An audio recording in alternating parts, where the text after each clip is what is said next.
लड़की को 10 दिन बाद अंतिम संस्कार हो रहा है ताकि बवाल ना मचे। तुम क्या कर रहे थे 10 दिन बाद उसके पार्थिव शरीर का अंतिम संस्कार किया जा रहा है? क्यों? क्योंकि तुम्हारी कहीं ना कहीं नाकामी थी, तुम्हारे सिस्टम की कहीं ना कहीं नाकामी थी। मुख्यमंत्री हरियाणा के क्या बोल रहे हैं? उसमें बोला पुलिस ने इस तरीके का बयानबाजी दिया, आ गई होगी जवान लड़की, भाग गई होगी किसी के साथ में मौज मस्ती करने के लिए गई हुई थी। तो मैं उसके भाई को कोई बोलेगा कि यश बेटा तेरी बहन के लिए ऐसे बोला गया, तो उस बच्चे के दिमाग पे क्या असर जा रहा होगा? बड़ा भी होगा तो कभी बड़ा होगा तो वो क्या सुनेगा, क्या सोचेगा? वो लगता है ये जो सुसाइड नोट, डॉक्टरों की रिपोर्ट जो प्रशासन ने रखी है कि भी उन्होंने सुसाइड किया है, एक जहर भी पिया उन्होंने, ये लगता है कि भी वाकई में हो भी सकता है कि उन्होंने सुसाइड किया हो। तो वो दिमाग लगाता नहीं तो कह देता जी ये सुसाइड नोट है, जैसे आज मनीषा के केस में हरियाणा पुलिस कर रही है, जब लोग दे रहे हैं। अच्छा पूनम जी, अभी सभी लोगों की जुबान पे है कि मनीषा को कब जस्टिस मिलेगा। हालांकि मुख्यमंत्री ने कहा कि सीबीआई जांच होगी। क्या लगता है सीबीआई जांच में हो सकता है कि भी मनीषा को इंसाफ? कहाँ कम हुई भैया?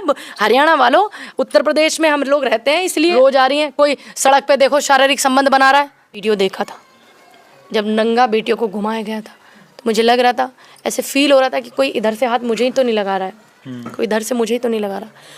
3 दिन तक। नमस्कार दोस्तों, अभी मैं हूँ बुलंदशहर के गांव इस्माइलपुर में।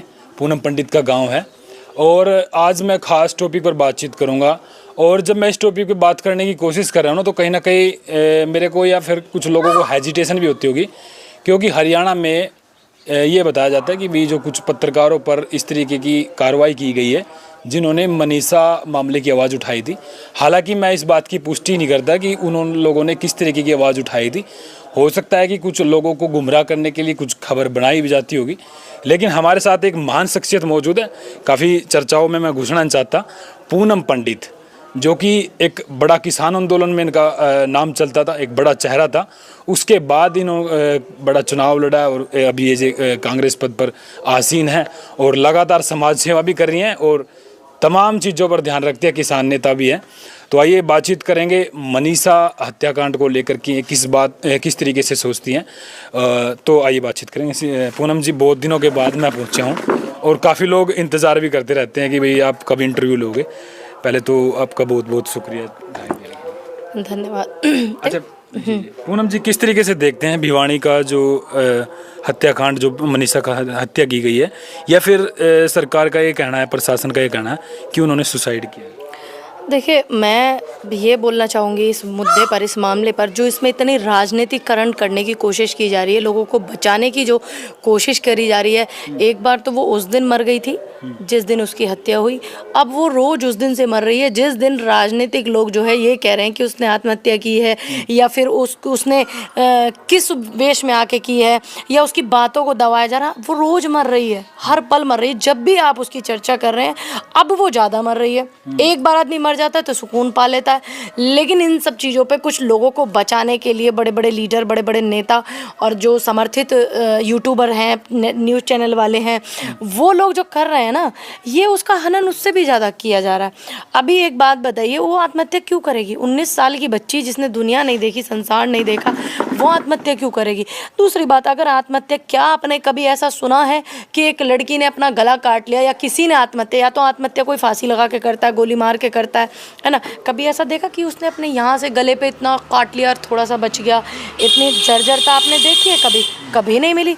और आत्महत्या करने के लिए इतना बड़ा जिगर चाहिए, ठीक। और जो लोग बोल रहे हैं कि आत्महत्या की, अगर वो आत्महत्या को साबित कर पाए, बाकी जो शरीर पे इतने सारे निशान हैं, हालांकि कुछ लोग तो ये भी बोल रहे हैं कि उनके साथ जो है दुष्कर्म भी हुआ है, इस बात का मुझे अभी नहीं पता, लेकिन आपके माध्यम से जो मुझे पता चल रहा है, टीवी चैनल के माध्यम से, तो इन सब चीज़ों की जो जांच की जा रही है, किस अधीन जांच की जा रही है?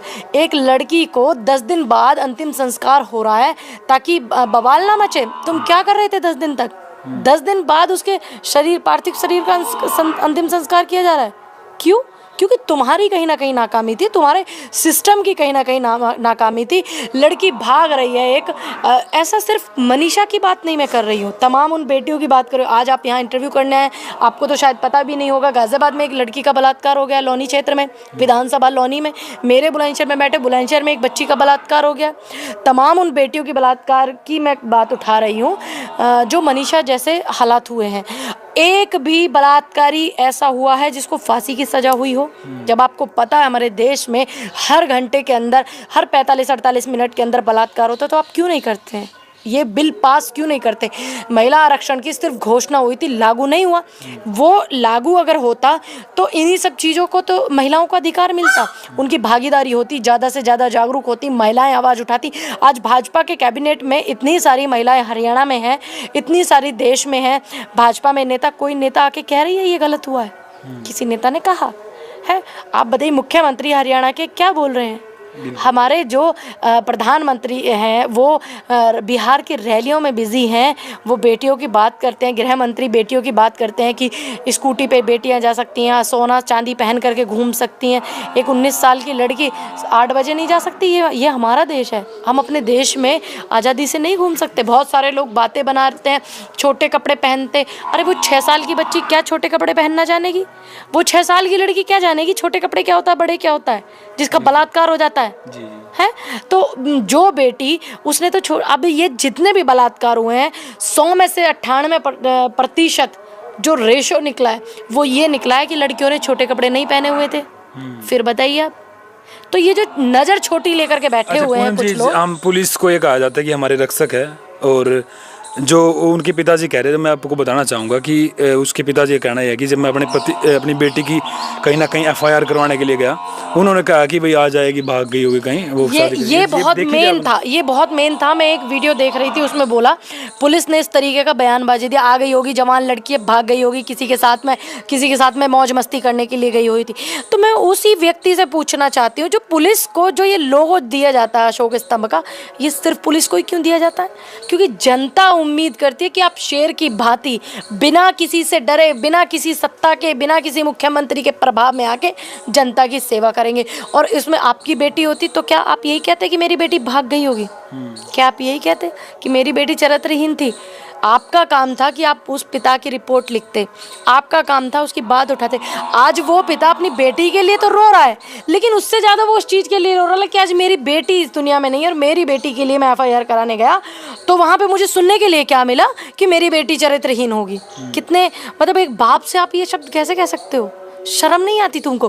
तुम नामर्द हो, तुम नाकामयाब हो, तुम गद्दी पे सारे के सारे ऐसे बैठे हुए हैं, तुम कुछ नहीं कर पा रहे हो और तुम एक इल्ज़ाम लगाते हो एक बेटी पर, एक महिला पर।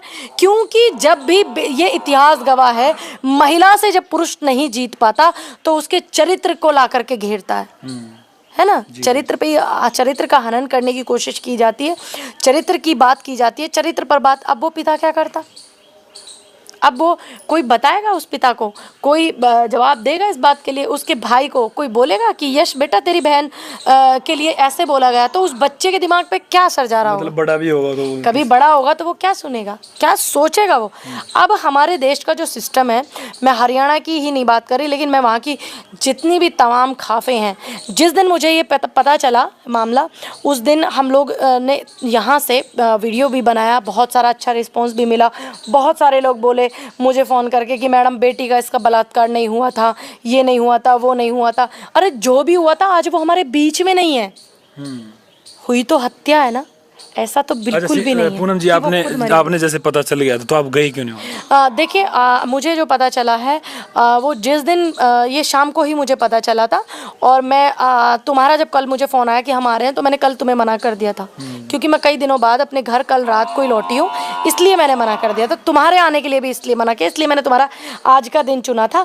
और जिस दिन उसका अंतिम संस्कार था उस दिन मैं दिल्ली में थी, तो मैं उस दिन जा रही थी वहाँ पर। तो हमारी बात हुई वहाँ के कुछ लोगों से, तो उन्होंने कहा बहन जी आप आज आज मत आइए, आप है ना आज उनके पिताजी से भी नहीं अच्छे से बात कर पाएंगी, आप उनको नहीं बैठ पाएंगी उनके पास में, आज यहाँ पे बहुत भीड़ है, तो आप बिल्कुल शांति से आना जिससे कि आप उनके पास कुछ। मैंने कहा देखो भैया, मुझे ये फ़ोटो सेशन कराने नहीं आना है, आज वहाँ पे तमाम भर का मीडिया है, जिस दिन अंतिम संस्कार हुआ तमाम भर का मीडिया वहाँ पे था, है ना। मैंने कहा मुझे वहाँ फ़ोटो सेशन के लिए नहीं आना है, मुझे उसके पिता के पास कुछ क्षण बैठना है।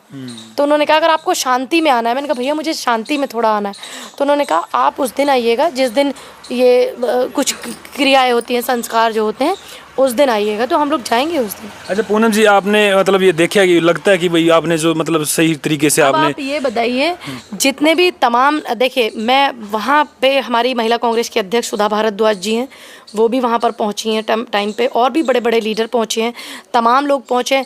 लेकिन मैं ये पूछना चाहूँगी तमाम उन लोगों से जो समाज की राजनीति करते हैं, बरादरीवाद फैलाते हैं, समाज को तोड़ने जोड़ने की बात करते हैं, और जो लोग कहते हैं कि हम बेटियों के साथ खड़े हैं, वो कितना लोग गए हैं वहाँ पे, बताइए। अच्छा पूनम जी, लगातार लोग उस चश्मे से देखते हैं कि ये बेटी फलाने समाज की है, ढिकाने समाज की है, ये नहीं देखते कि वो बेटी है। और जितने तमाम लोग वहाँ पर पहुँचे हैं लीडर, जो जिन्होंने ये देखा है कि ये बेटी बेटी है, वो लोग वहाँ पे पहुँचे हैं, टाइम से पहुँचना चाहिए। जो लोग नहीं पहुँच पाए, उन्होंने अपने सोशल मीडिया, अपने फेसबुक, इंस्टाग्राम से उस बेटी की आवाज़ को बुलंद किया है। बहुत सारे लीडर तो ऐसे भी हैं जिन्होंने अपने सोशल मीडिया अकाउंट पे भी कुछ नहीं डाला। क्यों? क्योंकि वो ये देख रहे हैं कि हमारे समाज की बेटी नहीं है जी। मतलब आपकी दिमाग को चर्बी चढ़ गया, आपको ये नहीं दिखता कि देश की बेटी बेटी है, देश की बेटी की ये हालत हुई है। जिस दिन इस देश के लीडर ही हर बेटी को बेटी के नज़रिए से देखेंगे, जातवाद के, धर्मवाद के नज़रिए से नहीं देखेंगे, उस दिन देख लेना काफ़ी बदलाव नज़र आएगा। अच्छा पूनम जी, क्या लगता है ये जो सुसाइड नोट, डॉक्टरों की रिपोर्ट जो प्रशासन ने रखी है कि भी उन्होंने सुसाइड किया है, एक जहर भी पिया उन्होंने, ये लगता है कि भी वाकई में हो भी सकता है कि उन्होंने सुसाइड किया हो? किस मायने से देखते हैं, मतलब अगर ये सिर्फ मुद्दे को दबाने के लिए, छुपाने के लिए किया जा रहा है, जो नहीं छुपने वाला है। वहाँ के तमाम हरियाणा, जितनी भी हरियाणा सरदारी है, उन्होंने इस मुद्दे को बहुत अच्छे से भारी संख्या में उठाया, मैं उनका धन्यवाद करती हूँ और उम्मीद करती हूँ कि वो आगे भी इस बात को उठाएंगे। मुझे पूरा भरोसा है, क्योंकि ये तमाम वही लोग हैं जिन्होंने हम जैसे लोगों को आज अच्छे मुकाम पर पहुँचाया है, तमाम ये वही लोग हैं।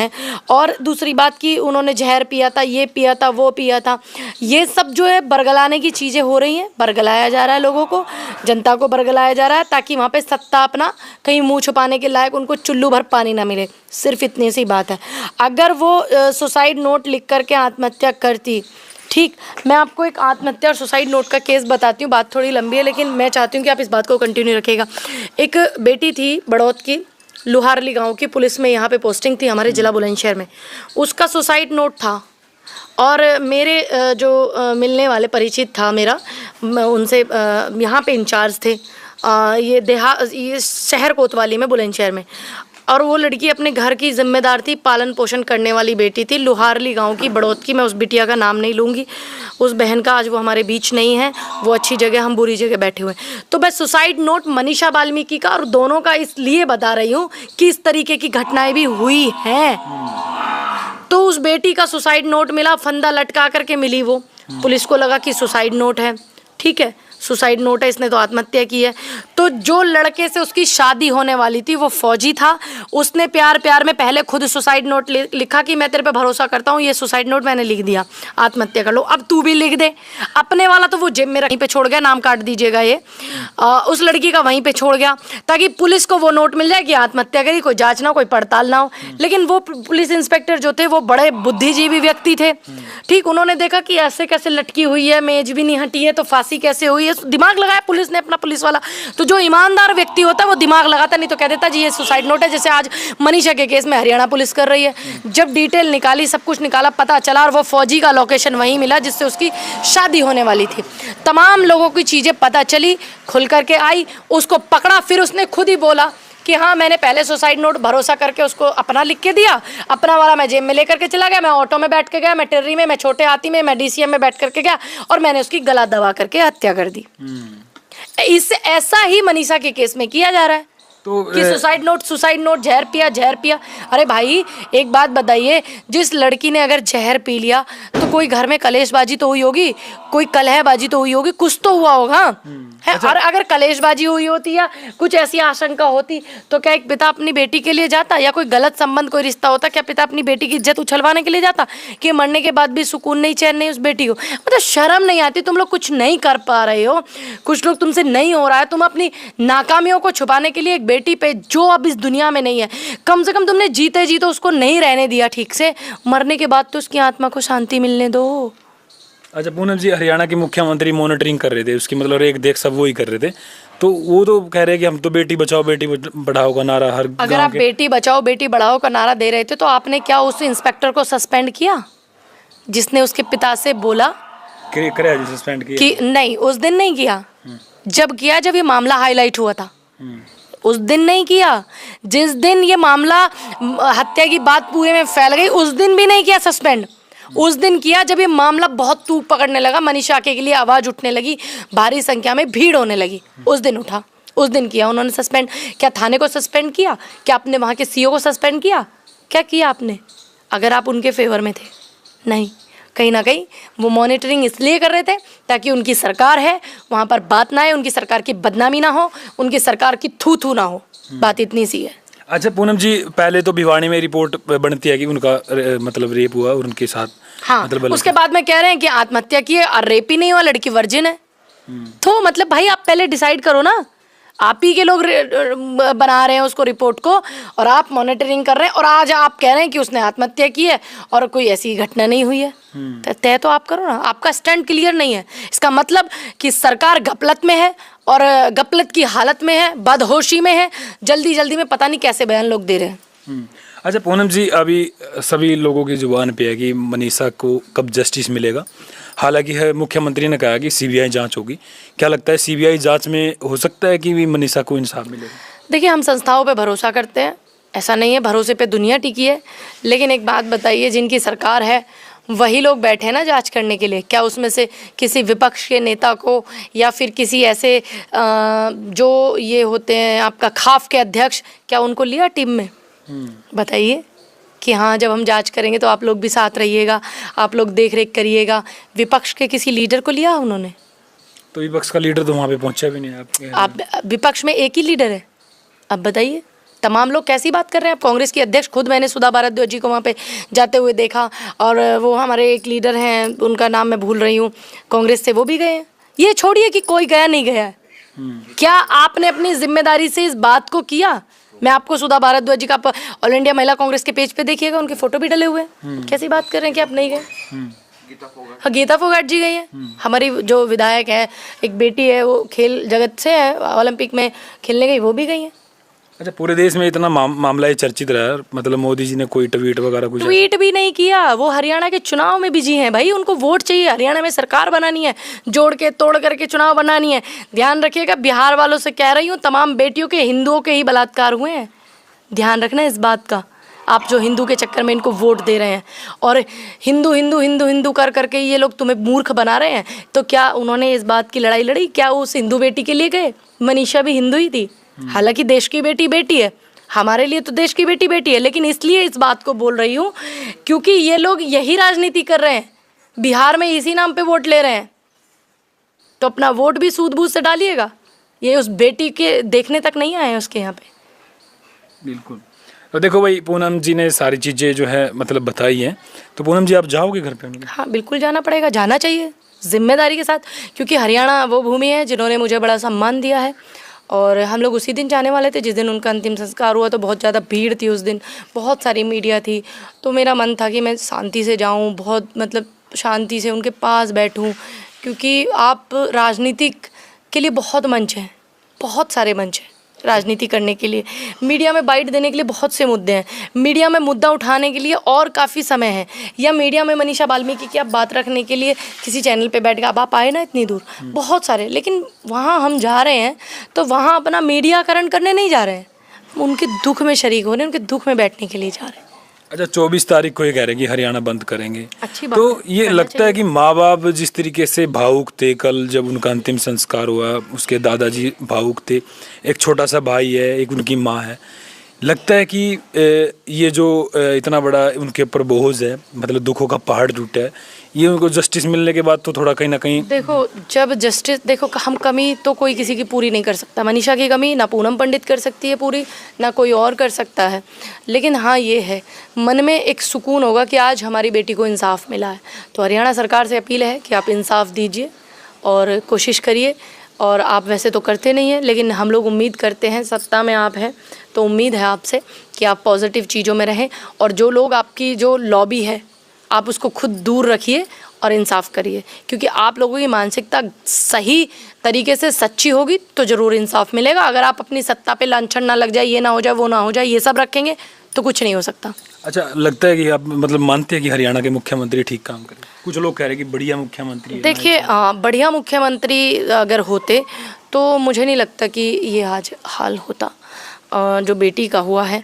बढ़िया मुख्यमंत्री होते तो इतने सारे मामले, हरियाणा की बेटी दिल्ली में बैठी हुई थी, हरियाणा में सरकार ही नहीं की थी, और वो दिल्ली पे जंतर मंतर पे आकर के बैठी थी, ये नहीं होता। लेकिन कहीं ना कहीं कुछ ना कुछ चूक है। लेकिन 100 में से अगर आप 10 काम नहीं कर पाते तो मैं आपके वो भी नहीं कहूँगी। लेकिन आप मनीषा को इंसाफ दीजिए ताकि हम लोग कह सकें कि हाँ, आपका धन्यवाद कर सकें। आज हम आपकी सरकार की, आपके सिस्टम की आलोचना कर रहे हैं तो कल को हम धन्यवाद भी कर सकें। और मैं कभी धन्यवाद करने में पीछे नहीं हटती। यकीन नहीं आता तो ऑपरेशन सिंदूर का मेरा वीडियो देख लीजिएगा, मेरे पेज, ऑफिशियल पेज पूनम पंडित पर। अच्छा पूनम जी, ये कह रहे हैं कुछ लोग कि हरियाणा में जैसे गुंडागर्दी वगैरह, मारपीट, मर्डर एक दूसरे का, तो उत्तर प्रदेश में कह रहे हैं कि बढ़िया व्यवस्था है, योगी जी को मुख्यमंत्री बनाना चाहिए वहाँ पे। क्या लगता है यहाँ पे शांति है? अच्छा, आप है ना, ये अभी 6 साल की बच्ची का बलात्कार हुआ है, अभी आप बैठे हुए हैं, अभी फ़ोन जस्ट आया था, जहाँ पे जाना था मुझे, आप लोगों की वजह से नहीं गई हूँ। गाज़ियाबाद लौनी में बेटी का बलात्कार हुआ है, और अभी 5-6 लोगों पे मेरे बुलंदशहर में ही अभी हमारे सांसद भी आए थे, पुनिया जी, है ना, वो जो पुनिया जी हमारे सांसद इलाहाबाद से हैं, ये बाराबंकी से हैं, वो भी आए थे। 5 गुंडागर्दी की मैं बता रही हूँ आपको। एक थार ने 5-6 लोगों पे गाड़ी चला दी, जिसमें 1-2 लोगों को बहुत ज़्यादा चोट आई, 1-2 लोग मर गए। टोल प्लाजा में मेरठ के आपने वीडियो देखा होगा, भाजपा के नेता का आपने वीडियो देखा होगा, है ना। और आपने वो भी वीडियो देखा होगा पूर्वांचल का, जो इंस्पेक्टर को, एसएचओ को जो कह रहा है कि मेरा पाप्पू विधायक है। तो ये जो वैसे गुंडे थे वो तो कम हुए, इन्होंने तो भाजपा के गुंडे पैदा कर दिए। अब इन्होंने तो अपने गुंडे पैदा कर दिए जो इनका वोट भी दे इनको और गुंडागर्दी भी करें। तो कहाँ कम हुई भैया? हरियाणा वालों, उत्तर प्रदेश में हम लोग रहते हैं, इसलिए आपको दूर दूर के ढोल सबको सुहावने लगते हैं। हरियाणा से आके यूपी में देखिएगा क्या बुरी हालत है। यहाँ पर बेटियों के हाथरस कांड, लखीमपुर कांड, औरैया कांड, उन्नाव कांड, सभी ये यूपी में ही हुए हैं। रात के अंधेरा। अब ये बताइए, अंतिम संस्कार बेटी का आपके पूरे विधि विधान से हुआ है। हमारे यूपी में हाथरस की बेटी को 2 बजे मट्टी का तेल पेट्रोल छिड़क के जला दिया था, जिसका बलात्कार हुआ था। ये वही बाबा जी मुख्यमंत्री थे। और तो इसलिए दूर के ढोल सबको सुहावने लगते हैं। हरिद्वार में भाजपा नेत्री का, अंकिता भंडारी का क्या हाल हुआ था उत्तराखंड में, हल्द्वानी से, है ना। तो ये सभी जितने भी प्रकरण आपको मणिपुर में देख लो, बेटियों को नंगा घुमाया, बिना कपड़ों के घुमाया, हजारों की भीड़ ने घुमाया। ये सभी कार्यकाल जो है भाजपा के कार्यकाल में है, जहाँ डबल इंजन की सरकार चलती है इनकी। नहीं, फिर पहले कांग्रेस की सरकार से उनमें भी तो होते था नहीं? देखिए, होता था। मैं बिल्कुल कांग्रेस की सरकार में, आपको याद होगा निर्भया कांड हुआ था। नहीं, सरकार तो नहीं बढ़ावा देती ना इस चीज। सुनिए, निर्भया गुंडे, जब आपके भाजपा के लीडर प्रज्वल रेड्डी 2000 से ज़्यादा वीडियो जिसको उम्र कैद हुई है, मोदी जी उसका प्रचार कर रहे हैं, तो क्या बढ़ावा नहीं दिया मोदी जी ने? बताइए भाई, उसको उम्र कैद हुई है प्रज्वल रेड्डी को। दूसरी बात, आपने बोला कि कांग्रेस की सरकार होती है, वहाँ भी होता है। बिल्कुल आपने सही बोला। राजस्थान में कांग्रेस की सरकार थी, जिन लोगों ने ऐसे काम किए वो भाजपा के आईटी सेल के लोग थे, जिन्होंने बेटी का बलात्कार और कन्हैया कुमार की हत्या की थी राजस्थान में। फिर उनको पकड़ करके उन पे NSA लगाया, सारी गंभीर धाराएं लगाई और 5 दिन के अंदर पकड़ करके जेल में ठूसा। ठीक है। और आप बात कर रहे हैं कि कांग्रेस की सरकार में भी होता है। 2013 से पहले एक मामला हुआ था निर्भया कांड, जिसकी वजह से महिलाओं के लिए एक बहुत अच्छा सशक्त कानून बना था। उस कानून पे लागू कुछ नहीं हो रहा है, बन गया था। तो जब बेटी का बलात्कार हुआ था उसके अंदर रॉड डाली थी उसके प्राइवेट पार्ट में, और निर्भया की जो माँ हैं वो भी आज इंटरव्यू देती हैं, हम लोग भी बैठे उनके साथ एक आध बार डिबेट चैनल पे कहीं पे, तो जब वो बताती हैं आज भी रूह कांप जाती है। लेकिन जब उस बेटी का बलात्कार हुआ था उसको इलाज के लिए विदेश भेजा गया था राहुल गांधी द्वारा और कांग्रेस की सरकार मनमोहन सिंह द्वारा, और उसके भाई को पूरे उसका पढ़ाई का सब सेटलमेंट करने की जिम्मेदारी राहुल गांधी जी ने ली थी। और इस बात का ढोल नहीं पीटा था राहुल गांधी ने, इस बात को बताया था निर्भया के भाई ने कि राहुल गांधी जी ने हमारी बहुत मदद करी, इनकी तरह ढोल नहीं पीटे। ठीक है, तो अब क्या हो रहा है, भाजपा की सरकार में बेटियों को ही बलात्कार हो रहे, उन्हीं को पेट्रोल छिड़क के मारा जा रहा है, उन्हीं के भाइयों पे मुकदमे हो रहे। होते थे कांग्रेस में भी, लेकिन कांग्रेस का रिकॉर्ड ये था। तो अब ज्यादा रेशो है या फिर पहले आप निकालिए 2014 के बाद से आत्महत्या निकालिए, किसानों की बेटियों के बलात्कार निकालिए, आप निकालिए, सब साइड पे है। अब तो साइड भी बंद कर दिया था इन्होंने, निकाल के देखिए कि रेशो पहले ज़्यादा निकलता था या 2014 के बाद निकलता है। तो भाजपा में 100 कुछ सांसद और विधायक ऐसे हैं जिन पे महिला उत्पीड़न के, बलात्कार के, इन सब चीज़ों के मुकदमे चल रहे हैं, और वो विधायक और सांसद हैं, और वो सब भाजपा के हैं। लिस्ट है पूरी। नितिन सेंगर, नितिन सेंगर था, कौन था वो, सेंगर था, सेंगर था ना, वो भी भाजपा का ही नेता था, और बेटी के बलात्कार में शामिल था, हाथरस कांड में। तो पूनम जी आपको कोई सजेशन है इस तरीके का भी, किस तरीके से रोक लगाया जाए? आप ये बताइए, भाजपा कांग्रेस के कितने ऐसे लीडर हैं जिन पे बलात्कार के मुकदमे चल रहे हैं? भाजपा रोज आ रही हैं। कोई सड़क पे देखो शारीरिक संबंध बना रहा है। मतलब ये गंद जो तुम फैला रहे हो, समाज को जो गंदा कर रहे हो, संस्कृति को जो बर्बाद कर रहे हो, तुम ही कर रहे हो ना। अब एक भी लीडर ऐसा नहीं है जो कांग्रेस का एमएलए एमपी जिस पे बलात्कार का मुकदमा चल रहा हो या महिला उत्पीड़न का मुकदमा चल रहा हो। अगर चल रहा है तो उसको पार्टी ने तुरंत निकाला होगा। ये बैठे हैं लेकर के घूम रहे हैं। प्रज्वल रेड्डी को लोकसभा का टिकट देकर के चुनाव लड़ाया, प्रधानमंत्री प्रचार में गए। बताइए, सेंगर के लिए पूरी टीम खड़ी रही। तो मोदी एन वीरेन के यहाँ पे बेटियों को नंगा घुमाया गया, मुख्यमंत्री इस्तीफा नहीं दे रहा था, बहुत हाहाकार मचा, 3 साल बाद इस्तीफा दिया। तो भाई कांग्रेस क्या है, तुम कांग्रेस को कंपेयर नहीं कर सकते भाजपा से। तो मतलब मोदी जी एक्शन नहीं लेते? मतलब एक्शन कहाँ ले रहे हैं बताइए। मणिपुर में 3 साल बाद एक्शन हुआ, तुरंत लिया क्या? आज वहाँ पे हमारे इतना बड़ा हादसा हो गया, रेल हादसा इतना बड़ा हो गया, 2-2, 3-3, और आपको देखा होगा आपने हवाई जहाज़ का इतना बड़ा हादसा हो गया। और भारत की ज़मीन पे कब्जा कर रही है। किसने इस्तीफा दिया और किसने मोदी जी ने एक्शन लिया? किसी चीज़ पे नहीं लिया ना। इस चीज़ के हम खिलाफ हैं, किसी नेता के पर्सनल खिलाफ नहीं है। ये जो गलत और दुपली नीतियाँ हैं इनके खिलाफ है, और बिल्कुल ज़ोरों शोर से कहते हैं खिलाफ हैं तो खिलाफ है, लकीर खींच के खिलाफ है। तो आप समर्थन में मतलब आओगे, मतलब परिवार की मनीषा? बिल्कुल आना चाहिए, सबको आना चाहिए, बिल्कुल आएंगे हम भी। तो क्यों नहीं आएंगे भाई? हरियाणा वो भूमि है जब उत्तर प्रदेश से बड़े बड़े किसान नेताओं ने मुझे हटाने की कोशिश की ना, तो हरियाणा से गाड़ियां भर भर के आती थी मेरे समर्थन में कि कोई हटा के तो देखे इस बेटी को। हरियाणा वो है, हरियाणा मेरी शुरुआत की भूमि है भाई, तो मैं कैसे हरियाणा को भूल सकती हूँ? आऊँगी, बिल्कुल आऊँगी। बिल्कुल। तो देखो भाई, पूनम पंडित कह रही है कि भी हम हरियाणा मतलब जाएंगे मनीषा घर पे भी।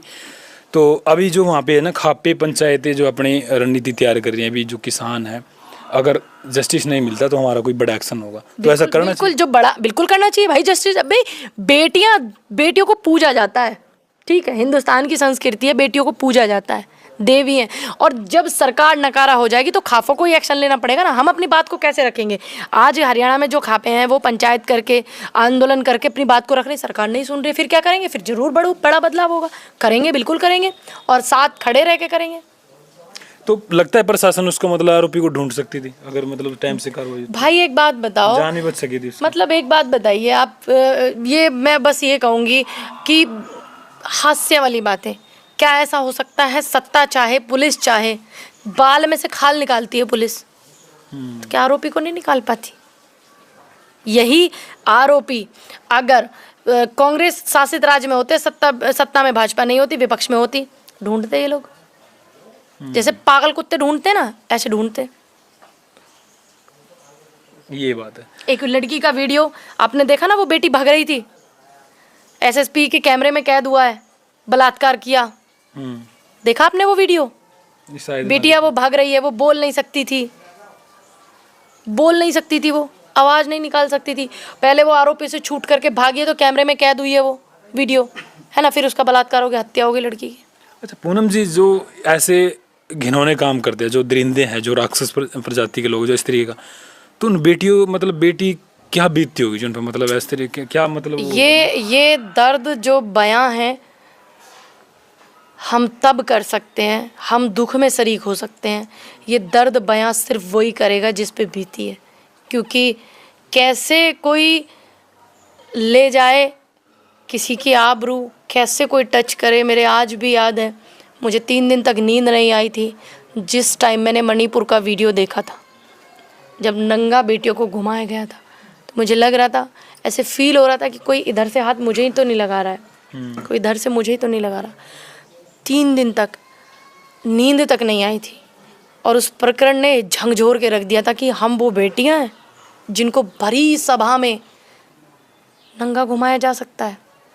हम वो बेटियां हैं, हम वो भविष्य है हिंदुस्तान का, जिनको भरी सभा में आप बिना कपड़ों के किसी के प्राइवेट पार्ट छू रहे हो। हजारों की भेड़ियों की भीड़, आदमी नहीं कहूँगी मैं, नामर्द कहूँगी उनको, जिन्होंने मणिपुर की बेटियों को घुमाया। तो 3 दिन तक ऐसे हो गया था, सोच नहीं सकते आप। फिर इस पे इंटरव्यू हम और प्रज्ञा मिश्रा जी बैठे जब उल्टा चश्मा पे, तो मतलब ऐसे हम लोग रोए फूट फूट करके, जैसे हम दोनों इतना रोए मैं और प्रज्ञा जी, बहुत ज़्यादा, कि मैं बोल रही कि क्यों ना रोए हम। प्रज्ञा जी हैरान थी। मैंने प्रज्ञा जी इतनी मजबूत, इतनी सशक्त हाथरस कांड में देखा, मेरे बहुत मतलब करीबी हैं, मैंने उनको पहली बार इतना कमज़ोर महसूस किया था।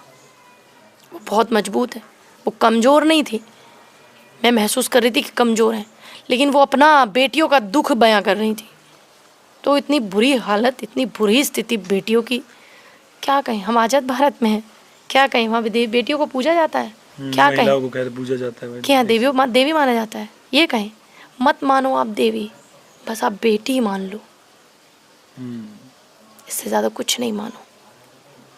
बिल्कुल। देखो इससे ज़्यादा तो देखो पूनम जी बहुत भावुक है इस चीज़ को लेकर के, और हम इतनी दूर से पहुँचे हैं क्योंकि ये लगातार महिलाओं की आवाज़ उठाती हैं, और एक बड़ी आवाज़ भी इनकी बुलंद होगी। अगर आप चाहेंगे तो इस वीडियो को शेयर करके इस माध्यम से आप मतलब बात पहुँचा सकते हैं इनकी। तो यही रहेगा हमारी तो कोशिश कि भाई न्याय मिले मनीषा को, जो भी है, और बेगुनाह को सज़ा ना हो, ऐसा भी ना हो, लेकिन न्याय मिले। तो आप क्या समझते हैं जो मनीषा के साथ हुआ है, जस्टिस मिलना चाहिए या फिर कुछ हो रही बात है? ये भी क्वेश्चन मार्क रहेगा। तो मिलते हैं नेक्स्ट इंटरव्यू के साथ या फिर मनीषा की अपडेट लेकर के। नमस्कार।